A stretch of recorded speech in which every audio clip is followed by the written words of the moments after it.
노동법의 사용자 책임은 회피하고 싶은데 그 책임을 회피하기 위해서 너 노동자 아니고 자유롭게 일해라고 하면 자본이 제공해야 할, 소비자한테 제공해야 할 서비스 품질을 적절하게 제공할 수 없어서 간접적으로 지휘 감독을 할 수밖에 없는 플랫폼 노동의 딜레마가 발생한다.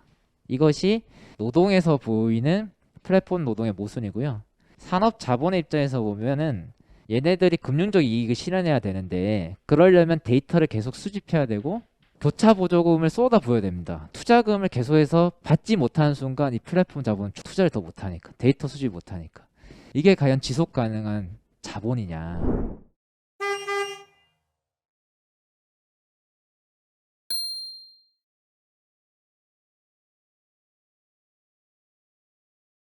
이 플랫폼 자본이 이렇게 변했다고 한다면 노동의 측면에서는 왜 플랫폼 노동이 필요했냐. 가장 효율적인 체계를 요구하는 것이 플랫폼 산업, 플랫폼 자본이라고 본다면, 그것이 그 끝의 형태가 금융 자본이라고 한다고 하면 노동도 마찬가지라는 겁니다. 과거에 노동력 상품을 사용했던 사장님들의 가장 큰 고민은 내가 구입한 노동력 상품이 쉬지 않고 효율적으로 움직였으면 좋겠다라고 하는 욕망이 있었어요. 그래서 기계의 속도에 인간을 맞추면은 이 문제가 해결되겠다라고 해서 오늘 강연의 제목이기도 했던 모던 타임즈와 같은 테일러 포드주의 방식이 등장했다는 겁니다. 근데 시간이 지나면서 노동력 상품에 대한 수요가 상품에 대한 수요에 따라서 조절하고 싶은 욕구들이 발생해서 비정규직과 같은 기간제 형태가 나타났고, 이거를 수량적 유연화라고 불렀습니다. 봄, 여름에 예를 들어서 에어컨 상품에 대한 수요가 많으니까 그때만 노동자들을 쓰고 나머지 때는 내 눈앞에서 사라지게 할 수 없을까라고 하는 수요에 대한 형태로서 노동 유연화가 벌어졌다. 이것이 비정규직이다라고 한다면 요것도 조금 비효율적인 것 같아라고 해서 발생한 것이 맥도 형태입니다. 가령 맥도날드에서 뭐 BTS 버거가 뭐 나와라고 하면은 매니저가 이제 고민하기 시작한 거예요. 다음 주에 손님들이 엄청나게 몰릴 텐데 우리 알바들 더 고용해야 되는 거 아니에요? 라는 이제 문제 제기가 있을 수 있죠. 그랬더니 나이 많은 경력이 있는 매니저가 왜 고용을 해? 평소에 주 15시간 일하던 배달 노동자들의 노동 시간을 40시간으로 늘리자. 그러면 되겠네. 그런데 어느 날은 햄버거병 사태가 터졌어. 다음 주에 손님이 없을 것 같아. 그럼 노동자들을 해고해야 되지 않아요? 라고 하는 문제제기가 있을 수 있습니다. 이때 경력이 있는 매니저가 뭐라고 얘기하냐면 해고가 왜 필요해요? 주 40시간 일하던 노동자들의 노동시간을 15시간으로 줄이면 되잖아요. 자, 여기서 채용과 해고가 있었다? 없었다라는 거예요. 어떻게? 한 인간의 노동시간을 늘렸다가 줄임으로 해서 상품 서비스에 대한 수요에 그대로 조응할 수 있었다는 거죠. 저는 이것이 극단적인 노동 유연화의 끝인 줄 알았습니다. 근데 이거를 해결한 것이 플랫폼 노동이라는 겁니다. 앞서 설명했듯이 음식 가게 오지 않아도 돼. 디지털 세계에 기다리고 있어. 그렇게 되면 배달이 방금 1초 전에 들어온 배달에 대해서 할 사람 하고 이제 경매를 올릴 수 있다는 거예요. 누구한테? 정거장에 대기하고 있던 수십, 수백, 수만 명한테. 그러면 방금 1초 전에 들어온 배달에 대해서 공급자들, 노동력들 대기하고 있던 한 100명의 노동자들 사이에서 계약이 벌어집니다. 단 한 명이. 어떻게? 단 1초의 순간만큼. 배달 왔습니다. 땅 띠링 했을 때 가장 먼저 터치한 사람이 가져가는 거죠. 그래서 일용직을 넘어서 시간제 노동자를 넘어서 초단위 계약을 하는 초용직이 나왔다라고 볼 수 있습니다. 뭘 바탕으로? 디지털 기술을 바탕으로. 그래서 노동이 쪼개지고 쪼개지다 못해서 흔적조차 찾을 수 없는, 내가 계약을 이 사람과 맺었나? 라고 하는 찰나의 순간에 계약의 성사와 해고가 벌어진다. 실업과 취업이 초단위로 이루어지는 산업들이 벌어지기 시작했다라는 겁니다. 자본이 변했으니까 노동도 변한다는 겁니다. 이렇게 플랫폼 산업의 특징과 노동에 대해서 알아봤고요. 이걸 바탕으로 해서 배달 노동 시장에서 이게 어떻게 운영되는지를 한번 구체적으로 살펴보도록 하겠습니다. 원래는 배달 노동하면은 이제 비행 청소년이나 뭐 딸배가 하는 일이다라고 했는데, 이 노동력을 계기로 해서, 이 노동력을 기반으로 해서 산업을 하는 사람들은 플랫폼 자본주의라고 해서 4차 산업혁명의 상징이라고 주장하기 시작했습니다. 이 플랫폼 업체들이 왜 이 배달 시장에 뛰어들었냐? 저희 식품업 규모가 218조입니다. 그 중에서 외식업이 128조고 배달 시장은 20조 정도의 시장 규모입니다. 그래서 이 시장 128 시장에 들어서는데, 음식 배달은요, 이 인간의 어떤 그 생활 패턴, 욕구, 그 다음에 결제 시스템까지 해서 금융과 취향을 가장 파악한 그런 서비스였던 거죠. 그래서 데이터를 수집하는 것이 매우 좋은 산업 분야입니다. 그리고 기반 시설이 이미 갖춰져 있기 때문에 여기 매력적으로 이런 기업들이 뛰어들었다라고 볼 수 있고요.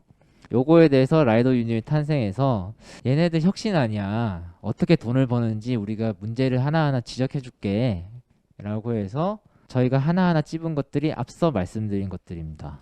배달 노동자들 직접 고용하지 않으니까 배달앱들이 고용에 드는 최저임금을 줄 필요가 없어. 그러니까 대기 시간에 대해서 최저임금을 주지 않고도 아까도 말씀드렸다시피 10,000명이든 10만 명이든 1억 명이든 노동력을 소유할 수 있다는 겁니다. 거기에 연차를 줄 필요도 없고 퇴직금을 줄 필요도 없다는 거예요. 다음으로 오토바이 대금, 1년에 보통 오토바이 한 대 값이 400만 원이고 오토바이 보험료가 500만 원 정도 되니까 기름값이랑 합치면 0,1000만 원 정도를 아낄 수 있다는 거예요. 만약에 이들을 고용했다고 하면 두당 1,000만 원이었는데, 그리고 이 보험료가 핵심적인데, 나중에 말씀드리겠지만 일을 하면서 발생할 수 있는 사고에 대한 리스크를 사장들이 지고 그 보험료를 사장이 납부를 했는데 이 책임을 개인한테 넘기고 사고에 대한 법적 책임과 경제적 배상까지도 떠넘길 수 있기 시작했다라는 겁니다. 이것의 가장 대표적인 것이 여론의 변화예요. 처음 배달 노동자들이 사고가 났을 때 사회적으로 이슈가 됐던 거는 도미노 피자의 30분 배달제였습니다. 그때 많은 국민들은 도미노 피자를 욕했지 노동자들을 욕하지 않았어요. 책임자가 분명하니까. 최근에 배달 노동자들이 사고를 나기 시작하면은 배민과 요기요와 쿠팡이츠를 찾지 않는다라는 겁니다. 배달 노동자 개인의 잘못이라고 생각을 하기 시작했다는 겁니다. 왜? 산업과 노동이 바뀌니까 사회적 인식도 기업이 아니라 개인에게 책임의 하사를 돌리기 시작했다는 거예요. ESG 경영이라고 하는데 그 비용조차도 노동자가 지기 시작했다는 겁니다.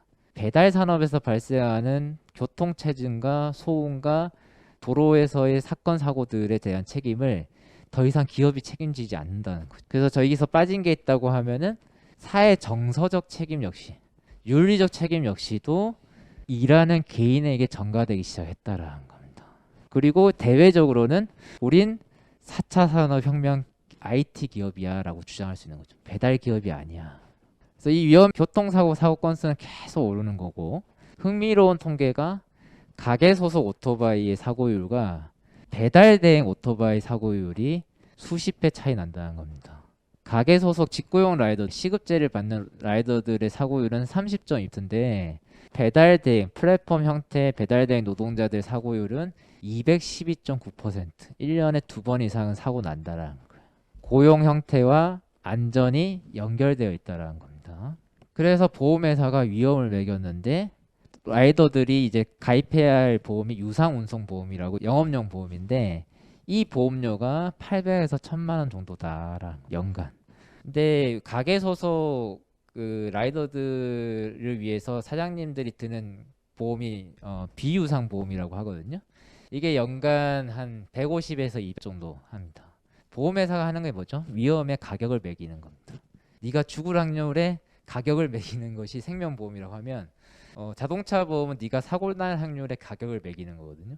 자본주의적으로 봤을 때도 위험도가 배달 대행으로 가면 너 위험이 직고용보다 한 8배 정도 난다라고 하는 겁니다. 이 비용을 누가 낸다? 라이더들이 내는 거죠. 그래서 배달 대행 라이더들은 머리 위에 마이너스 놓고 달리는 거예요. 그래서 보험 가입하지 않는 경우도 많다. 이렇게 해서 이 산업에 대한 책임도 회피를 했는데 여기서 가장 핵심적인 건 뭐냐면 근로자가 아니어야 되죠. 근데 여기서 산업의 입장에서 하나의 딜레마가 생깁니다. 근로자가 아니기 때문에 너와 나는 자율적 관계고 네가 일하고 싶을 때 일하고 일하기 싫으면 일하지 마라고 해야 되거든요. 근데 그게 안 된다라는 거예요. 여기 보면은 이제 동네 일반대 형태에서 일하는 라이더의 카톡방인데 강제 배차라고 해서 이제 배달 라이더들이 싫어하는 배달. 제가 보기에는 이 건물도 배달 라이더들이 제일 싫어하는 배달 중에 하나입니다. 보안 시설이 많고 이렇게 큰 고층인데 엘리베이터가 4개밖에 없어가지고 금요일 밤 여기 배달 오면 난리가 나는 거죠. 퇴근 시간에 엘리베이터가 안 오는 거예요. 그러니까 이런 곳을 저희가 똥콜이라고 부르는데 여기를 아무도 안 가는 거야. 아무도 안 잡아. 그럼 어떤 일이 벌어지? 배달 대행 회사와 계약을 맺은 음식점에서 내가 계약을 맺었는데 왜 서비스 품질을 유지하지 않아? 너랑 계약을 끊을래 라고 하는 거죠. 그럼 배달 대행 사장의 입장은 뭐죠? 비록 너와 내가 근로자가 아니라는 위탁 계약을 맺었지만 이 배달 네가 싫어하는 이 똥콜을 수행해 주지 않겠니? 라고 이제 그 부드럽게 얘기하면 양반이고 라이더가 알 수 없게 그냥 앱에다가 배차를 꽂아 놓는다는 겁니다. 위탁 계약이지만 업무 지시를 구체적으로 할 수밖에 없다라는 거예요. 12시부터 1시가 배고프다고 해서 배달 노동자들이 다 밥 먹으러 가면 배달회사 문 닫아야겠죠. 그때가 배달이 제일 많으니까. 그러니까 어떻게 합니까? 12시부터 1시까지 식사하러 가지 마. 2시부터 5시 사이에 가는데 요것도 한 번에 가지 마라고 하는 구체적인 지휘 감독이 벌어질 수밖에 없다라는 겁니다. 출퇴근 시간도 마찬가지고요. 화장실 보고도 마찬가지입니다. 디지털 기술을 바탕으로 이 라이더들의 동선도 파악하고 이 라이더가 콜을 잡았는지 안 잡았는지도 확인할 수 있는데 빈 차로 한 지점에 5분에서 10분 동안 가만히 있으면 회사에서 전화가 오는 거죠. 뭐에 배달 안 하고. 그래서 화장실 가기 전에 미리 보고를 한다라는 겁니다. 발전된 디지털 기술이 현장에서는 매우 봉건적인 감시와 지휘 감독에 활용된다라는 거죠. 그래서 이 일반 대행, 동네 배달 대행사의 업무 규정이 있는데 여기 출퇴근 시간 준수, 겸직 금지, 웬만한 근로자보다 더 강한 지휘 감독이 있는 거죠. 이 업무 규정 뒷장에 뭐가 있냐면 위탁 계약서가 있습니다. 너는 근로자가 아니며 자유롭게 일할 수 있어. 이 두 장의 계약서를 동시에 쓰는 것을 플랫폼 노동의 딜레마라고 부를 수 있겠습니다. 한국식으로. 외국에서 이렇게 하면은 난리 나겠죠. 심지어 앱을 만들어서 출퇴근 관리도 합니다. 대민 요기요 같은 대기업은 안 그러겠지. 실제로는 지휘 감독을 했다라는 거예요. 왜 한국에서 해도 되니까.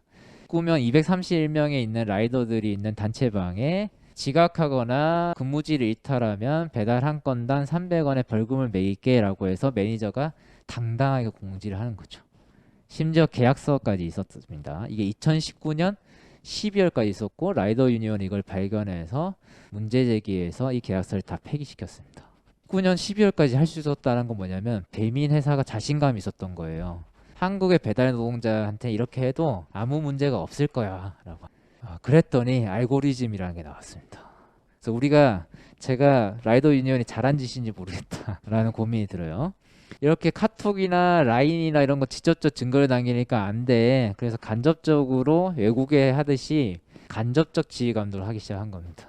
여러분들이 이제 배민원이나 쿠팡이츠나 요기요 익스프레스 배달을 시키면 소비자한테 배달원들의 위치가 실시간으로 뜹니다.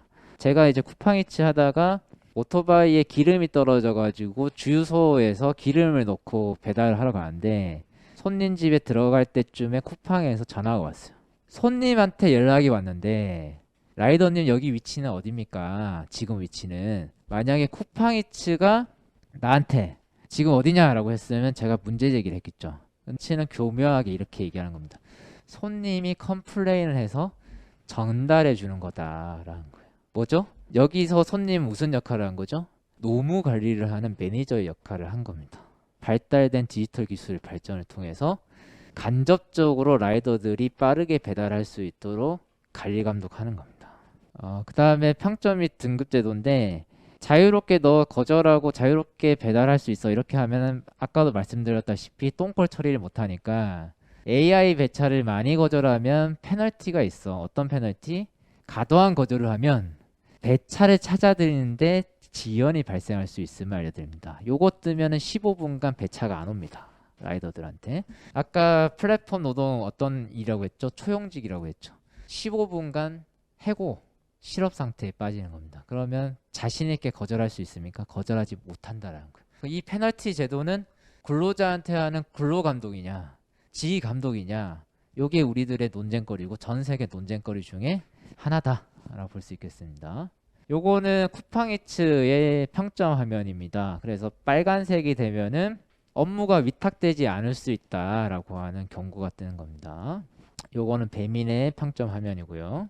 요기요 화면인데 왼쪽에 1이라고 적혀 있죠. 1이라고 적혀 있는 거는 2가 있고 3이 있고 4개가 있겠죠. 1등급은 스케줄 신청이 자유롭습니다. 매주 수요일에 할 수 있고 2등급은 목요일에 1등급이 먹고 남은 시간들의 스케줄 신청을 할 수 있습니다. 3등급은 금요일에 1등급, 2등급이 점심, 저녁 피크 시간 다 먹고 나서 남은 배달이 제일 없는 아침 시간과 오후 시간에 스케줄 신청할 수 있습니다. 그럼 당연히 등급 유지를 해야겠죠. 이거는 직접적 지휘 감독입니까? 아닙니까? 요게 논쟁거리라는 거죠. 그래서 쿠팡이츠 같은 경우는 거절을 많이 하면은 일주 정도 앱 정지를 시킵니다. 해고죠. 이걸 3번 당하면은 영구 정지, 영정당한다고 해서 사실상 계약 해지가 됩니다. 노조가 문제 제기해서 1일 정지로 바꿨고 영구 정지는 현재 사라진 상태입니다. 배달료 체계입니다. 배달료 가지고도 지휘 통제를 할 수 있습니다. 많은 분들이 이제 배달료 정도는 고정되어 있지 않냐라고 하는데 실시간으로 바뀝니다. 초마다 바뀌는데 보통 마포구는 똑같겠지? 아닙니다. 마포구도 1, 2, 3으로 쪼개집니다. 요거는 강남구인데 강남구도 1, 2, 3, 4가 있는데 가격이 다 다릅니다. 예를 들어서 강남구 1을 보고 6,000원이네. 배달 노동자들이 출근하지 않았다가 강남구 1로 몰리면 쿠팡이츠는 어떻게 하면 됩니까? 라이더가 많이 나왔는데 도착하는 순간 6,000원을 5,000원으로 내릴 수 있습니다. 해도 배달이 잘 빠지네? 4,000원으로 내릴 수 있는 거죠.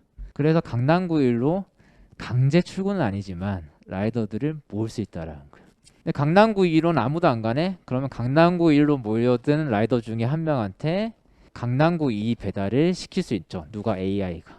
이걸 많이 거절하면 페널티를 받는 이런 식으로 해서 라이더들을 간접적으로 통제하고 지휘 감독할 수 있다는 겁니다. 그래서 이 AI가 기술을 발전하면 발전할수록 라이더들에 대한 통제들은 강화되는 거고요. 최근에 실시간 배달료에서 이제 실거리 배달료를 도입하겠다고 했는데 실제로 저희가 100건 정도를 분석을 해보니까 배민 앱이 측정한 배달 거리가 틀렸더라라는 것을 저희가 밝혀냈습니다. 그래서 내비상 거리랑 배민 앱이 만든 거리 이 측정들이 다른데 그러니까 앱이 배달료도 결정하고 배차도 결정하는데 이 정보를 라이더들이 정확히 알 수 있다 없다? 없다라는 거예요. 그래서 오차가 나는 건들에 대해서 저희가 통계를 내서 이건 사기다라고 해서 고발을 했었습니다. 그래서 이런 오류들이 나는데 이 오류들을 이제 바로잡는 것도 라이더들죠.